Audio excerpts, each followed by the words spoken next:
បាទសូមជម្រាបសួរប្រិយមិត្តទាំងអស់គ្នាសូមស្វាគមន៍មកកាន់កម្មវិធីបច្ចុប្បន្នភាពអាមេរិកាំងបាទនៅថ្ងៃនេះថ្ងៃពុធទី27នៅឡើយទេម៉ោងនៅសហរដ្ឋអាមេរិកគឺពេលយប់ណា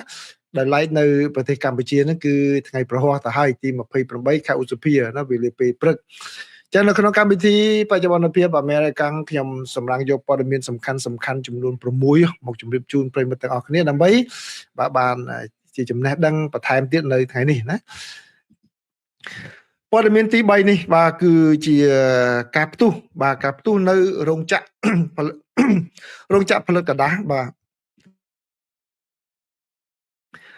ព័ត៌មានទី3នេះគឺជាការផ្ទុះនៅរោងចក្រផលិតกระดาษក្នុងរដ្ឋ Washington បាទជារឿងអកុសលឥឡូវនេះគឺបានឲ្យដឹងថាអ្នកដែលធ្វើការនៅទីនោះ11នាក់ប្រហែលជាស្លាប់អស់ហើយគឺមិនមានអ្នកនៅរស់រានមានជីវិតទេទោះបីជាការព្យាយាមខិតខំរកក៏ដោយប៉ុន្តែគេរកសាកសពទើបតែឃើញ2នាក់តែប៉ុណ្ណោះបាទអញ្ចឹងអ្នកនៅសល់9នាក់ទៀតគេសន្មតថាស្លាប់ហើយពីព្រោះអីកន្លែងនេះវាមិនជាធំប្រមាណទេហើយបាទហើយមិនមានអ្នកឆ្លើយតបអ្វីនៅពេលដែលខិតខំព្យាយាមជួយសង្គ្រោះបាទហើយក៏មានអ្នករបួសបាទអ្នករបួសចំនួន7នាក់ផងដែរដែលជាបុគ្គលិកធ្វើការនៅទីនោះហើយគឺមានអ្នកដែលជួយសង្គ្រោះពលរដ្ឋអគ្គិភ័យហ្នឹងក៏បានទៅដល់កន្លែងហ្នឹងក៏បានរងរបួសប៉ុន្តែរបួសស្រាលទេក៏បានឲ្យពេទ្យឲ្យអនុញ្ញាតឲ្យត្រឡប់មកវិញបាទ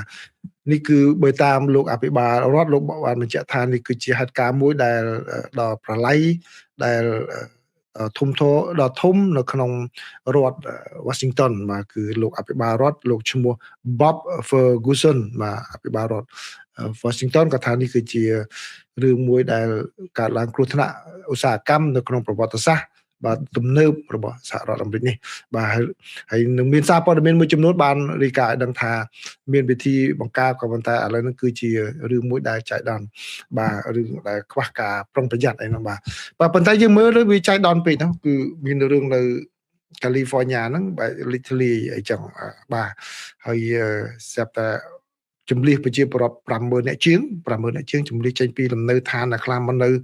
សន្តាគារអ្នកខ្លះសុំផ្ទះបងប្អូននៅសំដីហ្នឹងបាទអត់បានចូលទេប៉ុន្តែស្រាប់តែធ្លាយពីលើវិញវាអស់សម្ពាធវាធ្លាយពីលើអស់សម្ពាធវាអត់ផ្ទុះទេបើអញ្ចឹងអត់មានអ្នកគ្រោះថ្នាក់ដល់ជីវិតនោះទេស្រាប់តែនៅ Washington State អត់ឮសូរអីសោះស្រាប់តែបែករឿងផ្ទុះបាទនៅខាងកាលីគឺរោងចក្រផលិតផ្លាស្ទិកនៅខាង Washington State គឺរោងចក្រផលិតกระดาษបាទអញ្ចឹងដូច្នេះបាទជាការល្អដែរបើសិនជាធ្វើការស៊ើបអង្កេតពីរឿងអាចករណីតាក់ទងនឹងភេរវកម្មអីហ្នឹងក៏កុំតន់ចោលលទ្ធភាពហ្នឹងបើសិនជាមើលឃើញថាវាច្បាស់ថាវាជារឿងបច្ចេកទេសសុទ្ធអាហ្នឹងវាមិនអីប៉ុន្តែបើសិនជាមិនមកគេទៅមើលលទ្ធភាពហ្នឹងមកភ្ជាប់ភ័ណ្ឌហ្នឹងតើវារឿងហ្នឹងវាកាត់ឡើងយ៉ាងម៉េចបាទសូមអរគុណប្រិយមិត្តណាបាទនេះគឺជាព័ត៌មានទី3ហើយព័ត៌មានទី4វិញបាទព័ត៌មានទី4វិញគឺជាសេចក្តីរាយការណ៍របស់សារព័ត៌មាន Politico បាទ Politico បានរាយការណ៍ដឹងថាឥឡូវនេះគឺវត្តមានកងទ័ពជើងទឹករបស់សហរដ្ឋអាមេរិកនៅក្នុងសមុទ្រការ៉ាអ៊ីបនឹងគឺបាទមិនបានកាត់បន្ថយទេទោះបីជាមានសង្គ្រាមរបស់សហរដ្ឋអាមេរិកនៅក្នុងប្រទេសអ៊ីរ៉ង់ក៏ដោយគឺមន្ទីរបញ្ចកោណបានចំណាយពេលជាច្រើនខែដើម្បីដាក់ពង្រាយទ័ពនៅក្នុងតំបន់នោះបាទដើម្បីត្រៀមលក្ខណៈគេប្រើពាក្យថាបើកការវាយប្រហារដោយយោធាទៅលើប្រទេសគុយបាដោយរងចាំតែបាទប័ណ្ណបញ្ជាចុងក្រោយពីលោកប្រធានាធិបតី Donald Trump តែប៉ុណ្ណោះ A final go ahead from Donald Trump បាទគឺមានតែបញ្ជាចុងក្រោយលោក Trump ថាបើកការវាយប្រហារគឺអាចនឹងចូលភ្លាមតែម្ដងបាទគឺឥឡូវនេះគឺលោកប្រធានាធិបតីគាត់បាននិយាយអំពីថាអាចនឹងបើកការវាយប្រហារចូលទៅក្នុងប្រទេសគុយបាផងដែរក្រោយពីប្រទេសនេះឥឡូវនេះកំពុងតែបើរងផលប៉ះពាល់យ៉ាងខ្លាំងទៅដោយវិបត្តិសេដ្ឋកិច្ចហើយនឹងមានសម្ពាធនយោបាយបាទដើម្បីធ្វើយ៉ាងណាដើម្បីផ្ដួលរំលំរបបនៅទីនោះបាទហើយកងកម្លាំងជើងទឹករបស់សហរដ្ឋអាមេរិកហ្នឹងគឺបាទដាក់នាវាចម្បាំងនាវាដឹកយន្តហោះនាវាចម្បាំងនាវាដឹកយន្តហោះហ្នឹងជាច្រើនដែលមានកម្លាំងគ្រប់គ្រាន់ដើម្បីអាចនឹងបាទការវាយប្រហារនៅក្នុងប្រទេសគុយបានៅពេលណាក៏បានដែរ ហើយប្រសិនបើរឿងនេះកើតឡើងមែនគឺបានន័យថានេះជាសង្គ្រាមទី3ហើយនៅក្នុងរដ្ឋបាលលោកប្រធានាធិបតី Donald Trump ដែលលើកទី1នោះគឺត្រៀមធ្វើសង្គ្រាមនៅវេណេស៊ុយឡាក៏ប៉ុន្តែបាទបានបញ្ចប់ដោយការចាប់មេដឹកនាំប្រទេសវេណេស៊ុយឡាលោក Nicolas Maduro និងប្រពន្ធរបស់គាត់បាទហើយក៏មានការចរចាគ្នាគឺដំណើរការបើកឲ្យដែលមានទំនាក់ទំនងជាមួយសហរដ្ឋអាមេរិកហើយសង្គ្រាមទី2នេះគឺបាទនៅក្នុងប្រទេសអ៊ីរ៉ង់ដែលកំពុងតែបន្តមកជារៀងរហូតមកជាង3ខែទៅហើយដោយមិនទាន់ដឹងថាចប់នៅពេលណានោះទេហើយបើសិនជាបើការវាយប្រហារនៅប្រទេសគុយបាមានគឺជារឿងមួយបន្ថែមទៀតហើយសហរដ្ឋអាមេរិកគឺថែមទាំងបានចោទប្រកាន់លោកអតីតប្រធានាធិបតីនៃប្រទេសគុយបាគឺលោករ៉ាអ៊ូលកាស្ត្រូបាទដែលជាមេដឹកនាំដែលមានតកូលពីលោក Fidel Castro ជាអ្នកឆ្នើមជីវៈបរិសុទ្ធជាតិរបស់ប្រទេសគុយបាផងដែរហើយក្នុងពេលដែលថ្ងៃចោទប្រកាន់លោករ៉ាអ៊ូលកាស្ត្រូនោះគឺសហរដ្ឋអាមេរិកដាក់បើយន្តហោះដឹកសំទុះដាក់នាវាដឹកយន្តហោះនាវាផ្ទុកយន្តហោះនិមិត្តទៅតំបន់ហ្នឹងតែម្ដងនៅថ្ងៃជាមួយគ្នាហ្នឹងបាទដើម្បីត្រៀមគេលោកមានបដកម្មយ៉ាងណាគឺសហរដ្ឋអាមេរិកអាចនឹងចាត់ការក៏ប៉ុន្តែមិនទាន់មានបដកម្មអ្វីធ្ងន់ធ្ងរពីខាងប្រទេសគុយបាមកទេហើយបើតាមសេចក្តីរាយការណ៍ហើយដកសងពីអ្នកវិភាគនៅឯវិទ្យាស្ថានសិក្សាអំពីយុទ្ធសាស្ត្រនិងកិច្ចការអន្តរជាតិនោះអាចបញ្ជាក់ថាសហរដ្ឋអាមេរិកអាចនឹងប្រើសេណារីយ៉ូស្រដៀងគ្នាជាមួយនឹងនៅក្នុងប្រទេសវេណេស៊ុយឡាគឺអាចនឹងចូលវាយប្រហាររយៈពេលខ្លីហើយចាប់យកមេដឹកនាំគុយបាមកតែម្ដងបាទនេះគឺជាសេចក្តីរាយការណ៍របស់ខាងសារព័ត៌មាន Politico ណាបានឲ្យដឹងហើយព័ត៌មានទី5នេះគឺជាសេចក្តីរាយការណ៍របស់សារព័ត៌មានខាងសារព័ត៌មានណាខ្ញុំភ្លេចមើលបាននេះឃើញឈ្មោះបាទសារព័ត៌មានបានរាយការណ៍ដឹងថាលោកអតីតនាយករបស់ CIA របស់សហរដ្ឋអាមេរិកគឺលោកនៅក្នុងរូបភាពហ្នឹងគឺលោក David Petraeus បាទលោកបានបញ្ជាក់នៅក្នុងបទសម្ភាសន៍ជាមួយនឹងសារព័ត៌មានឲ្យដឹងថាបើមិនមែនបញ្ជាក់នៅក្នុងសារព័ត៌មានគឺលោកបានថ្លែងនៅក្នុងវេទិកាដែលតាក់ទងជាមួយនឹងការវិនិយោគនៅអាស៊ីបាទគឺ Asian Investment Conference បាទបញ្ជាក់ថាឥឡូវនេះគឺសង្គ្រាមឥឡូវនេះគឺ drone បាទ drone គឺជាអាវុធដ៏ទំនើបដែលនឹងកំពុងពេញនិយមដែលចំណាយតិចតួចបាទដោយលោកលើកឡើងនៅឧទាហរណ៍សង្គ្រាមនៅក្នុងប្រទេសអ៊ុយក្រែនឃើញទេមានការប្រើប្រាស់ drone ហ្នឹងបាទហើយនឹងសង្គ្រាមនៅក្នុងប្រទេសអ៊ីរ៉ង់ហ្នឹងគឺអ៊ីរ៉ង់ប្រើ drone ហ្នឹងដែលធ្វើឲ្យសហរដ្ឋអាមេរិកគឺវិលមុខផងដែរបាទដូច្នេះហើយប្រទេសដទៃទៀតនៅក្នុងតំបន់ឃើញប្រសិទ្ធភាពបែបនេះប្រហែលជាលោកថានឹងមានឱកាសដែលពួកគេវិនិយោគបន្ថែមទៀតទៅលើការផលិត drone នេះបាទដោយសារតែអាវុធរបស់សហរដ្ឋអាមេរិកក្តីរបស់សម្ព័ន្ធមិត្តសហរដ្ឋអាមេរិកក្តីដើម្បីបាញ់កំទេច drone ទាំងអស់នោះប្រើសិទ្ធិប្រព័ន្ធការពារដែនអាកាសដែលជាគ្រាប់ថ្លៃដើម្បីកំទេច drone ដល់ថោករបស់ខាងអ៊ីរ៉ង់ដែលបានបាញ់មកនេះបើយោងតាមសេចក្តីរាយការណ៍នេះគឺ drone សាហ៊ីតល្បីចុងក្រោយនេះគឺតាំងពីនៅសង្គ្រាមនៅ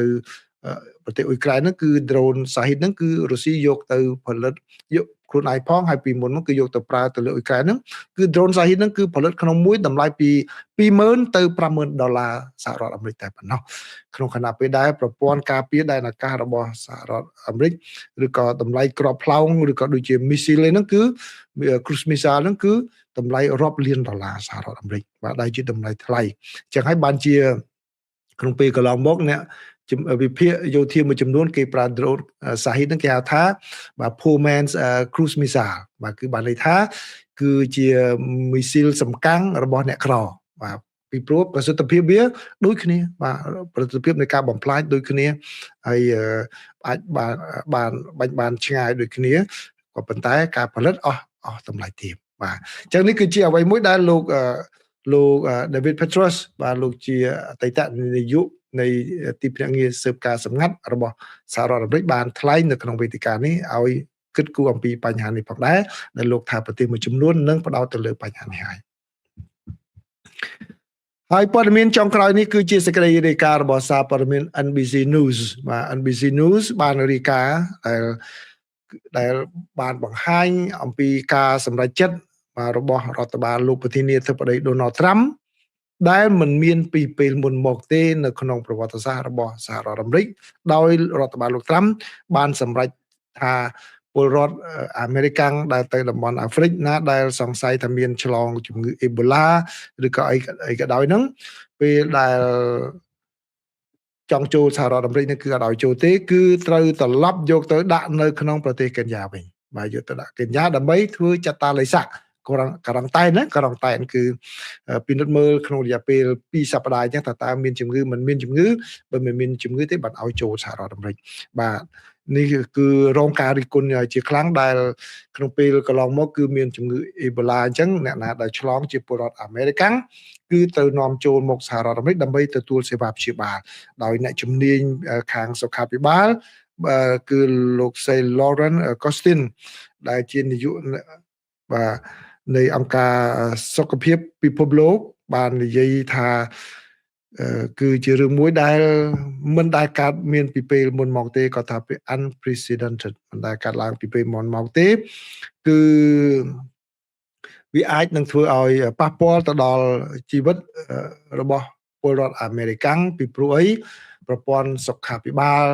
មន្ទីរពេទ្យនៅក្នុងប្រទេសកេនយ៉ានោះមិនទំនើបដូចតែនៅក្នុងសហរដ្ឋអាមេរិកនេះទេហើយគួរតែយកមកសហរដ្ឋអាមេរិកដើម្បីមើលថែសុខភាពរបស់គាត់បែរជាយកទៅដាក់នៅក្នុងប្រទេសកេនយ៉ានៅក្នុងប្រទេសតំបន់អាហ្វ្រិកនោះទៅវិញបាទហើយក៏ប៉ុន្តែនៅក្នុងអំឡុងពេលកិច្ចប្រជុំគណៈរដ្ឋមន្ត្រីកាលពីពេលព្រឹកមិញនៅសេតាវិមានគឺលោករដ្ឋមន្ត្រីក្រសួងការបរទេសរបស់សហរដ្ឋអាមេរិកលោក Marco Rubio បានមានប្រសាសន៍ថាអតិភិបទី1របស់រដ្ឋបាលលោកត្រាំគឺដើម្បីការពារពលរដ្ឋអាមេរិកាំងគឺដូច្នេះគឺមិនអាចឲ្យអនុញ្ញាតឲ្យជំងឺអេបូឡានេះចូលមកក្នុងសហរដ្ឋអាមេរិកបានឡើយបាទនេះគឺលោកបានមានប្រសាសន៍អញ្ចឹងណាបាទដូច្នេះការផ្ទុះនៅក្នុងប្រទេសកុងហ្គោឥឡូវនេះកំពុងតែកាន់តែអាក្រក់ថែមទៀតហើយជំងឺអេបូឡាហ្នឹងហើយនៅខាងថៃណាខាងថៃក៏មានអញ្ចឹងដែរគឺដូចជាដាក់ធ្វើចតាឡេសាក់ហ្នឹង21ថ្ងៃណានៅខាងថៃបាទអញ្ចឹងគឺឥឡូវនេះបើតាមតួលេខចុងក្រោយហ្នឹងគឺមានករណីឆ្លងនេះជាង1000ទៅហើយនឹងមានអ្នកស្លាប់បាទអ្នកស្លាប់ហ្នឹងគឺជាង200នាក់ហើយនេះបើយោងតាមទិន្នន័យរបស់អង្គការសុខភាពពិភពលោកបាទហើយសហរដ្ឋអាមេរិកគឺក៏បានចាប់ផ្ដើមជំលះប្រជាពលរដ្ឋរបស់ខ្លួនចេញពីតំបន់នោះផងដែរ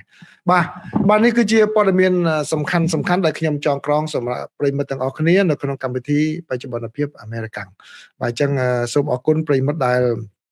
បានចូលមកស្ដាប់ព័ត៌មានបាទនៅក្នុងកម្មវិធីបច្ចុប្បន្នភាពអាមេរិកាំងនេះបាទ